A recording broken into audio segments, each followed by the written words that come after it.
Nah, lalu kemudian rahasia diri kita ini dibina dengan ilmu ma'rifat, ya. Zikirnya zikir ma'rifat. Kalau sudah zikir ma'rifat, tiada huruf yang akan disusun, tiada kata yang akan dirangkai, tiada kalimat yang akan disebut. Medianya apa? Pandang. Nah, jadi kalau zikir syariat medianya lisan, zikir tarekat medianya hati, zikir hakikat medianya rasa, zikir ma'rifat medianya pandang. Fa'ainama tuwalu fasama wajhullah. Kemanapun kau menghadap, di situ wajah Allah. Nah, kita lihat yang 4 lapis tadi yang saya katakan di awal. Tubuh, hati, nyawa, dan rahasia. Nah, kalau tubuh, kalau hati ini disebut sentral, istana, posko, qalbul mu'minin baitullah. Nah, rumahnya Allah itu. Jadi qalbul mu'minin itu baitullah.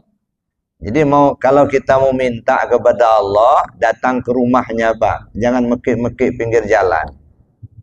Enggak bakal didengar enggak? Ya. Mana rumahnya? Qalbul mu'minin baitullah. Disitulah ya kita minta kepada Allah, datanglah ke rumahnya. Ya. Kemudian, nah kalau ini sudah jadi sentral, ini posko, tinggal 3. Tubuh, nyawa, dan rahasia. 3. Tubuh, nyawa, rahasia. Nah, siapa tubuh, siapa nyawa, siapa rahasia? Maka kita lihat dalam hadis. Ya, kita nggak bisa nebak-nebak, tapi kita ya ikuti apa petunjuk dari junjungan kita Nabi besar Muhammad sallallahu alaihi wasallam. Apa kata Nabi? Ana abal arwah wa Adam abal basar. Saya ini bapak semua ruh, Adam itu bapak semua tubuh. Jadi bahasanya apa? Kalau bicara tubuh itu disebut Adam. Kalau bicara ruh itu namanya Muhammad. Nah, Muhammad bukan Nabi Muhammad, Nur Muhammad. Sering kali kita itu agak rancu ketika menyebut Muhammad, ya terbayanglah Nabi Muhammad.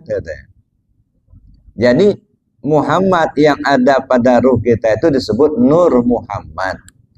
Kalau saya ibaratkan bagaikan matahari dengan sinarnya.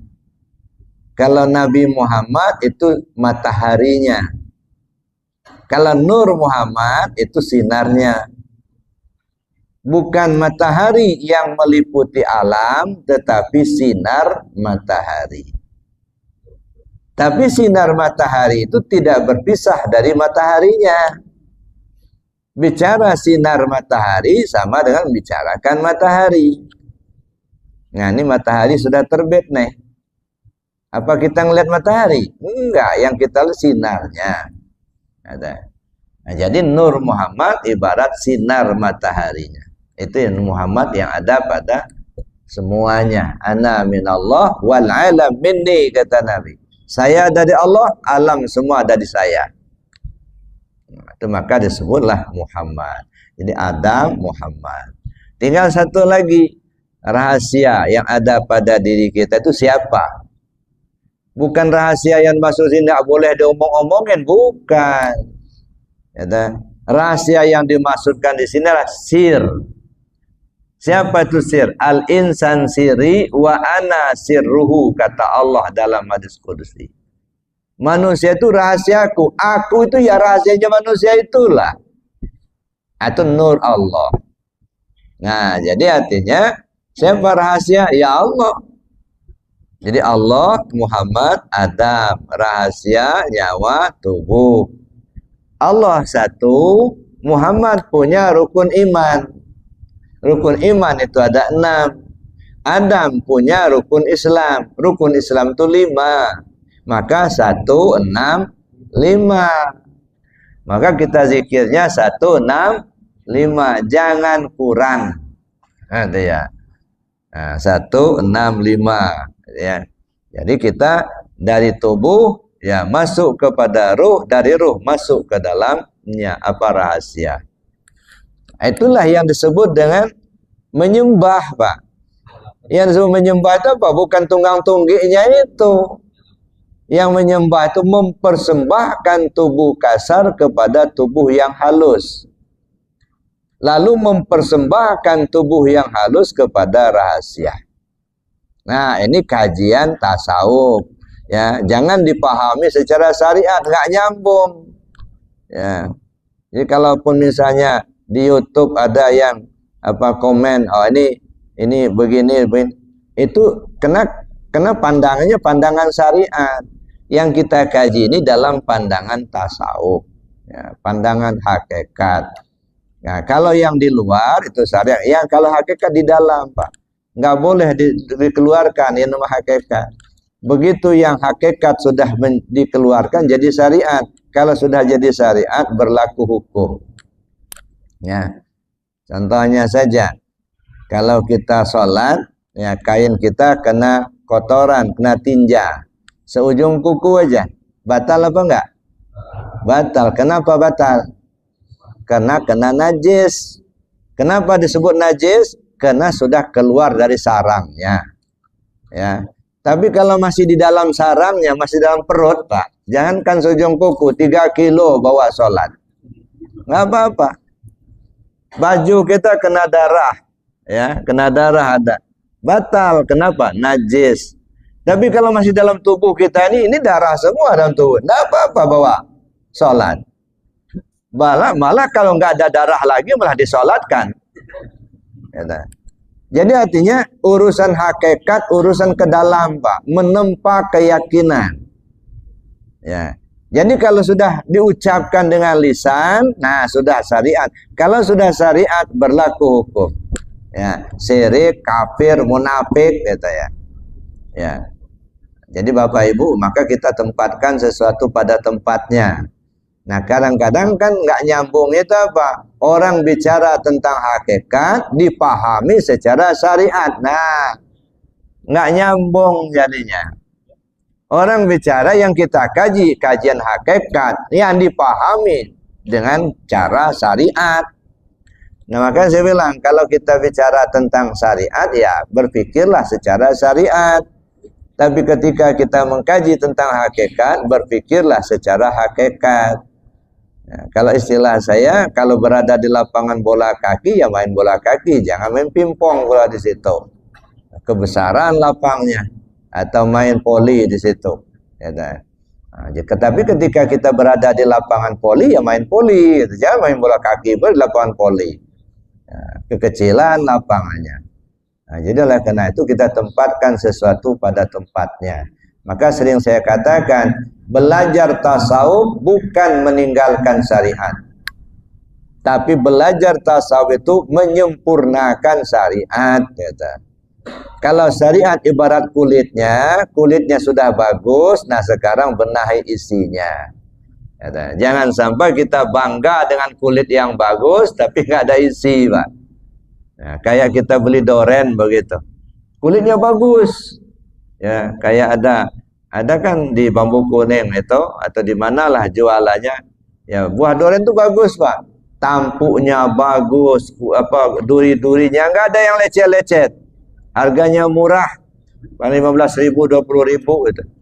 Ya, tapi begitu dibelah kosong, plastik. Ada. Itu bagus kulitnya, bentuknya bagus, tapi nggak ada isi. Ya kalau sudah nggak ada isi, walaupun bagus kulitnya, mau makan apa kita? Nggak ada yang mau dimakan, nggak ada yang dirasa. Nah, oleh karena itulah maka belajar tasawuf membenahi syariat supaya sempurna. Jadi jangan dipahami kalau sudah belajar tasawuf sudah meninggalkan syariat. Nah, itu mah pemahaman yang keliru itu mah. Nah, memang ada kata-kata ya, kalau kamu sudah ma'rifat kepada Allah, ya tinggalkan syariat. Bahkan ada yang lebih vulgar lagi. Ya, kalau kamu sudah ma'rifat kepada Allah, nggak boleh kamu sholat. Nah, ini kan, ini kalau dipahami orang yang nggak ngerti, nah bahaya ini. Kalau kamu sudah ma'rifat kepada Allah, kamu nggak boleh sholat. Ini bukan berarti meninggalkan sholat, bukan. Nggak boleh ngaku kamu yang sholat. Gitu. Sholatnya tetap dilaksanakan, tapi jangan kamu merasa kamu yang sholat. Kalau kamu merasa kamu yang sholat, tanda belum ma'rifat itu. Ya. Artinya apa? Kalau orang sudah ma'rifat, dia merasakan tidak ada kemampuan dia melakukan sholat. Bagaimana kita mengatakan kita yang sholat?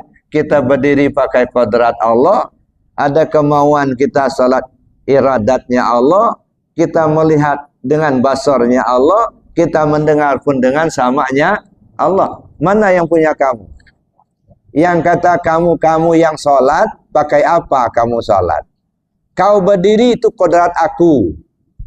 Kau melihat itu basar aku. Kau mendengar itu sama aku. Yang punya kamu mana? Kok ngaku-ngaku kamu yang sholat? Ini yang dimaksud. Kalau kamu sudah ma'rifat, tidak boleh kamu sholat. Maksudnya tidak boleh ngaku kamu yang sholat. Bukan nggak mengerjakan sholat lagi. Bukan.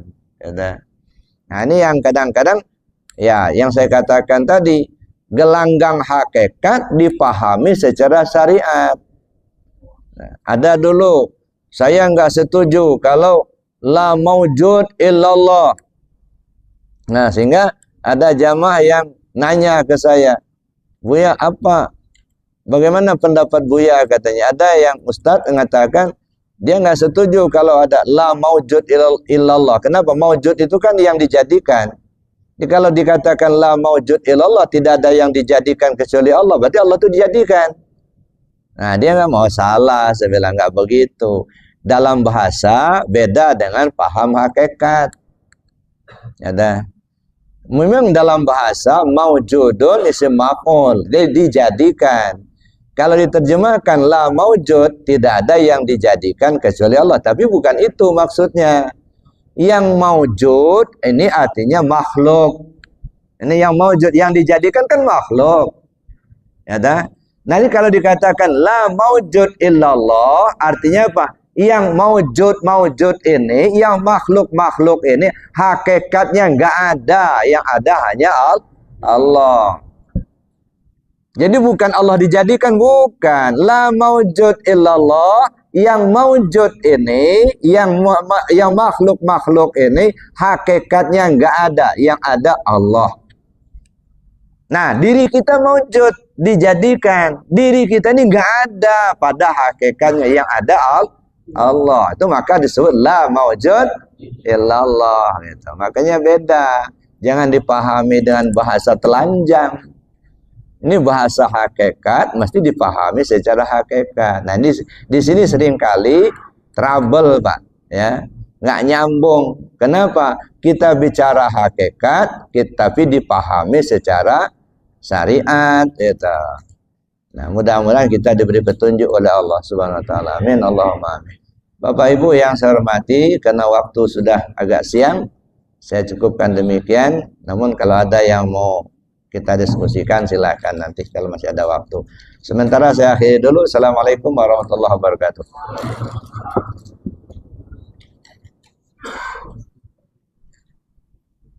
Izin bertanya, ya. Assalamualaikum warahmatullahi wabarakatuh. Waalaikumsalam.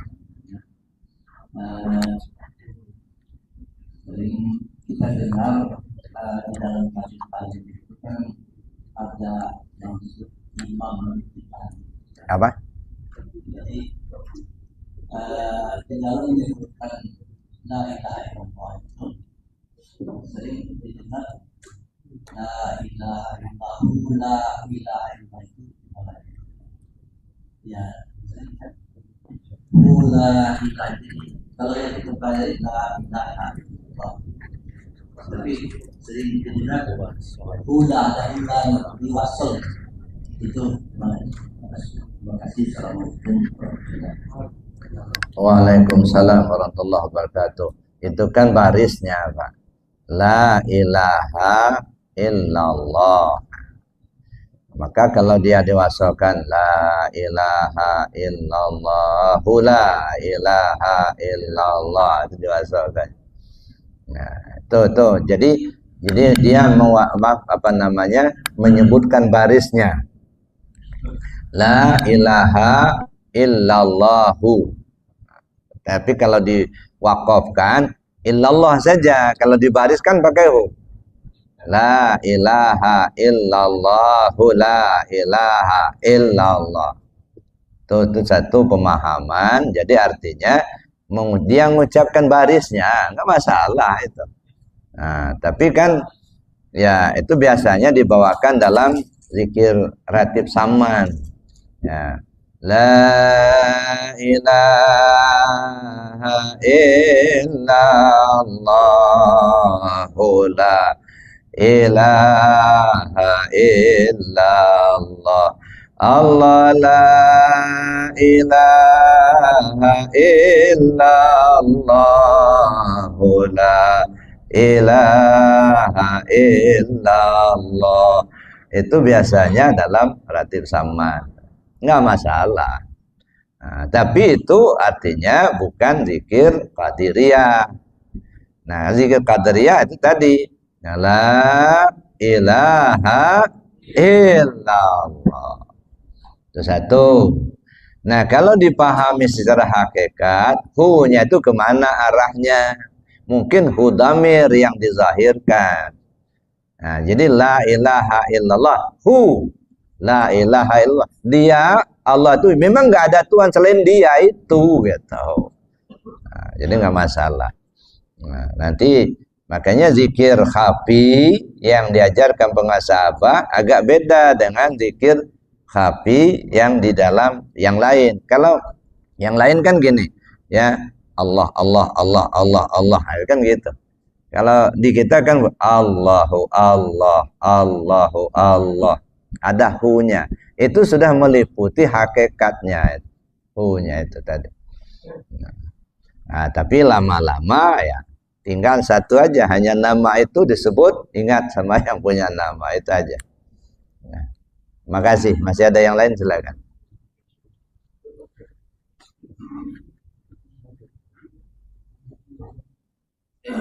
Ada. Mana ini? Ya. Saya masih bertanya, saya sambungkan hati dari apa yang mengatakan mengenai persembahan. Apa? Hati kita persembahan kepada Allah. Oh. Yang saya ingin ketahui bahwa kita itu makhluk jin dan manusia itu untuk beribadah kepada Allah, untuk sujud wasjud sujud kepada Allah, bukan memberikan suatu persembahan. Di situ saya menerimanya atau masih ragu apa maksudnya persembahan itu ya. Itu saja saya terima kasih. Assalamualaikum warahmatullahi wabarakatuh. Terima kasih.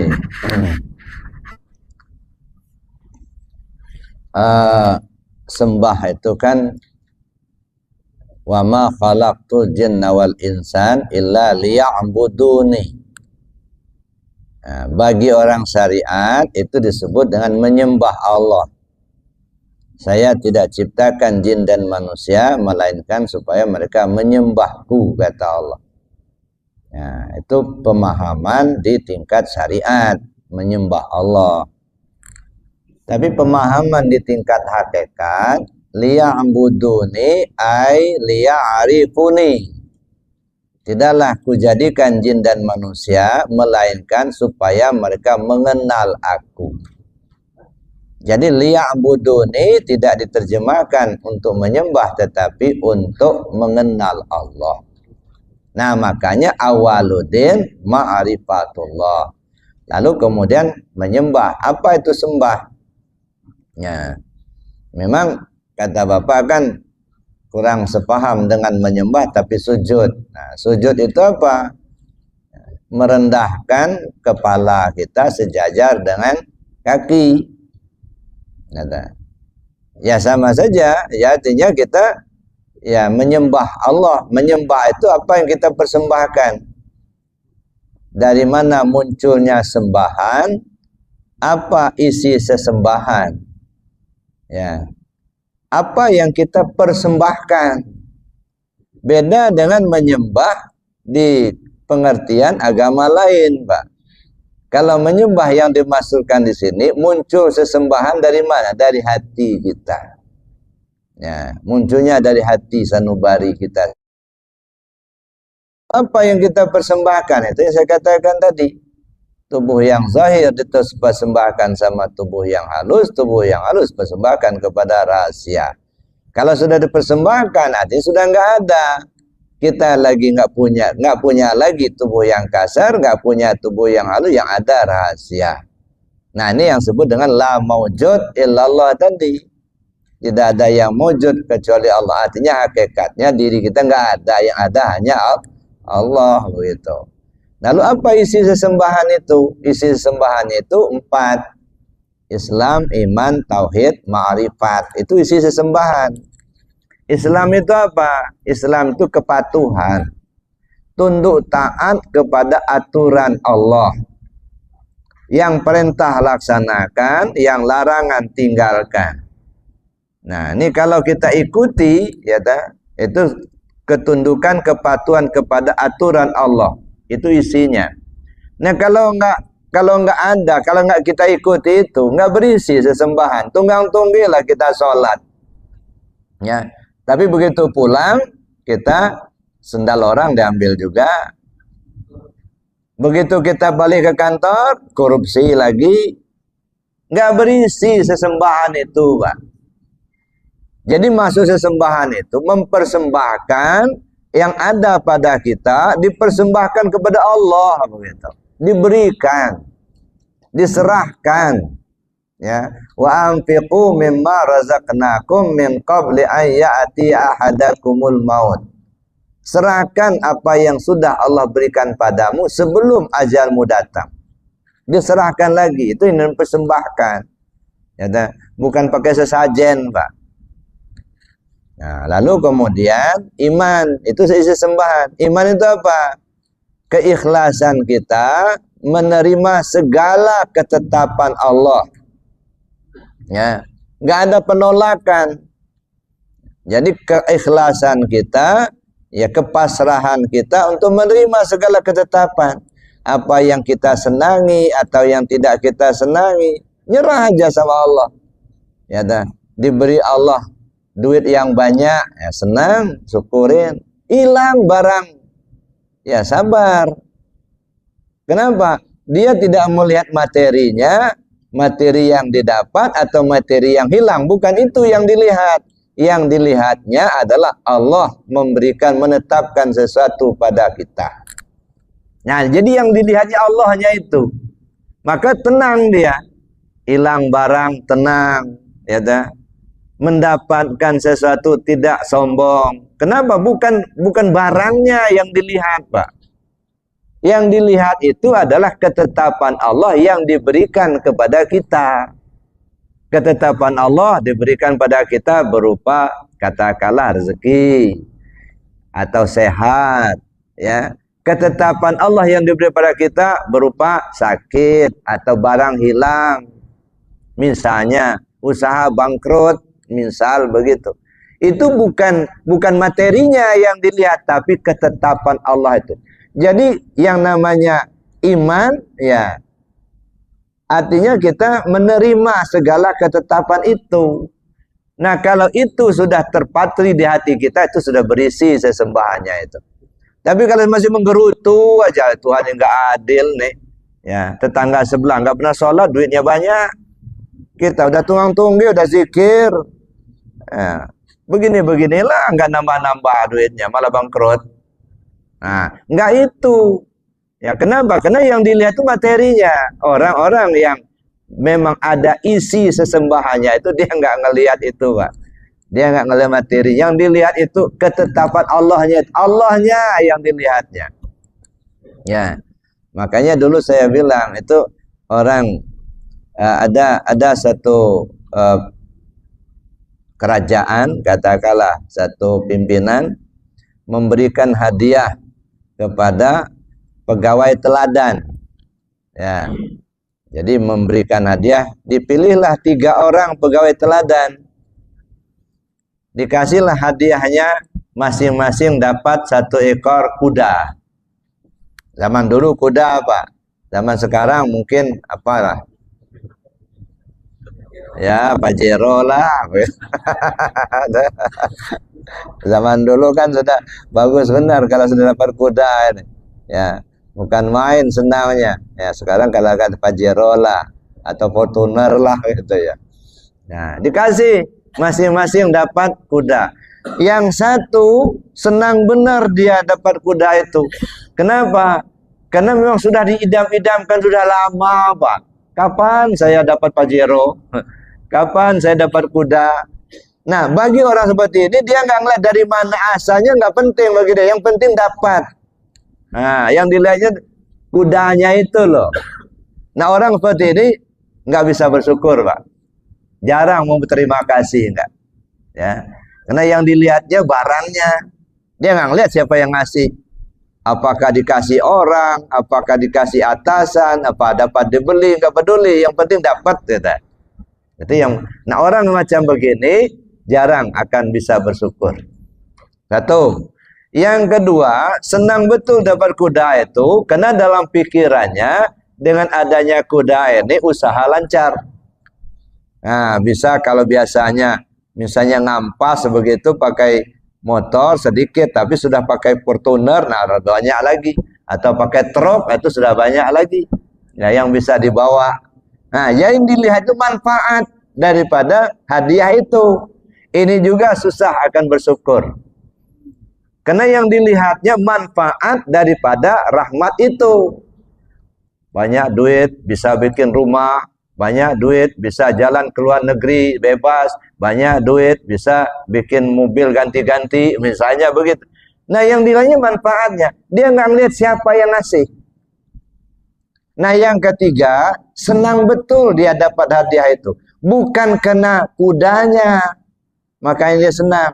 Yang dia senang karena dia dipilih, diperhatikan oleh atasannya. Dari sekian banyak karyawan, nah dia yang termasuk yang dipilih oleh atasannya. Nah, dia senang, maka dia akan hormat kepada atasannya. Dia akan jaga pemberiannya. Ya, walaupun tidak seberapa nilainya, tapi di hatinya sangat berharga. Kenapa? Bukan barangnya yang dilihat, yang memberi. Raja loh yang memberi ini.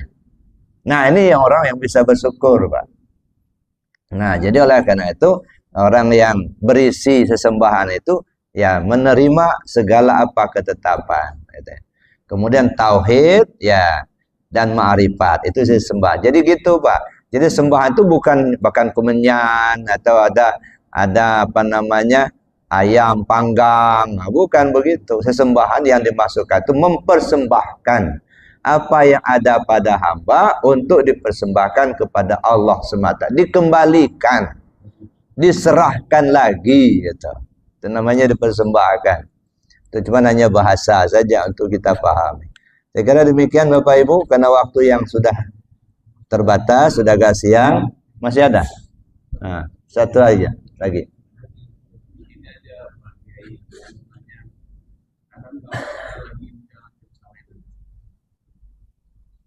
Ya. Pak Kiai, kadang saya kalau lagi menjalankan syariat sehari-hari, maksudnya, terus hati ini kayaknya susah untuk dengan sama Allah. Apa doanya? Assalamualaikum warahmatullahi wabarakatuh. Waalaikumsalam warahmatullahi wabarakatuh. Kalau doa banyak, nah, tapi diantaranya itu yang saya sebutkan tadi. Allahumma nawwir zahiri bita'atika. Ya Allah, terangilah tubuhku dengan taat kepadamu. Ya. Wa batini bimahabbatika, batinku bermahabbah denganmu. Cinta, timbul rasa mahabbah. Nggak bisa dibuat-buat itu, Pak. Ya, kamu harus cinta sama saya. Kalau saya nggak mau, Nggak bisa dipaksa. Jadi kalau ada mahabbah, rasa cinta itu rahmat Allah. Nah, wa batini bi mahabbatika wa qalbi bi ma'rifatika, hatiku bermakrifat denganmu. Ya, mengenal itu. Ya. Wa ruhi bi musyahadatika, ruhku selalu bermusyahadah kepadamu. Wa sirri bi istiqlali ittisad hadratika, sirku bebas berhubungan denganmu. Itu salah satu doanya itu ya. Tapi yang paling penting itu Bapak Ibu ya, pengenalan. Ya. Bapak sering lupa, kenapa? Yang Bapak ingatkan nama. Pak, nama siapa Pak? Pak Hendra. Apa Bapak ingat terus nama itu? Lagi makan, lagi kerja, diingat terus nggak nama itu? Ya nggak sempat. Sering lupa. Ya, tapi apa yang tidak pernah lupa? Kesadaran bahwa Bapak itulah yang namanya Hendra itu. Itu yang nggak pernah lupa. Bapak nggak ingat nama itu, tapi begitu orang sebut nama Pak Hendra, oh ya saya, kan gitu kan. Itu yang nggak pernah lupa, Pak. Jadi ingat itu bukan ingat otak. Ingat itu sampai pada tingkat kesadaran. Itu keingat yang paling tinggi, kesadaran. Jadi sadar betul kalau Bapak itu yang namanya Hendra itu ya Bapak itulah. Ya, nah. Sampai orang tanya, Bapak siapa nama? Pak Hendra. Nah, kan begitu kan sadar itu yang punya Bapak itu. Tapi padahal Bapak kadang-kadang nggak ingat nama itu, nggak selalu diingat. Nah begitu. Seringkali kita ini lupa, kenapa? Yang kita ingat nama. Kita nggak ingat siapa yang punya nama itu. Nah makanya perlu kita kaji. Jadi ingat dimasukkan di sini timbul kesadaran tinggi. Ya. Kalau sekarang kesadaran kita terarah kepada diri kita, sekarang kalau diri kita sudah nggak ada, mau kesadaran kemana? Ya ke Allah begitu. Karena Allah itu yang ada. Nah, jadi kesadaran kepada Allah, bukan kesadaran kepada diri sendiri. Nah, kalau itu yang sudah terpatri di hati kita, nggak pernah lupa, enggak Pak? Lagi sibuk bekerja kita, lagi makan kita, lagi jalan kita, lagi duduk kita, terus kesadaran itu muncul di hati kita sendiri. Siapa saya ini? Nah, kan begitu ya. Tapi mungkin terlalu sombong kalau akan ngomongkan begitu, gitu ya. Jadi ingat itu bukan ingat nama. Nama itu sebutan. Allah sebutan. Yang diingat yang punya nama itu. Maka disinilah letaknya awaludin ma'rifatullah. Kenal dulu. Ya, nah, tapi bagaimana kita mau mengingatnya? Kita nggak kenal. Ya, makanya mesti kita kaji lebih jauh. Jadi gitu Pak. Jadi artinya yang diingat itu yang punya nama. Tapi ya kita namanya belajar nggak apa-apa lah. Ya, ingat aja nama dulu. Gitu ya. Supaya kita ingat ya pada yang punya nama. Sebut nama, ingat yang punya nama. Jadi bukan yang diingat itu nama. Nama itu sebutan. Nah, walaupun kita tidak menyebut nama Allah, tapi tetap kita ingat sama Allah begitu. Pahami saja itu. Baik Bapak Ibu, karena waktu, mari kita doa bersama. Bismillahirrahmanirrahim. Allahumma inni astaudi'uka ma'allamtani wardudu ilayya inda hajati wala tansani ya rabbal alamin. Subhanakallahumma wa bihamdika asyhadu an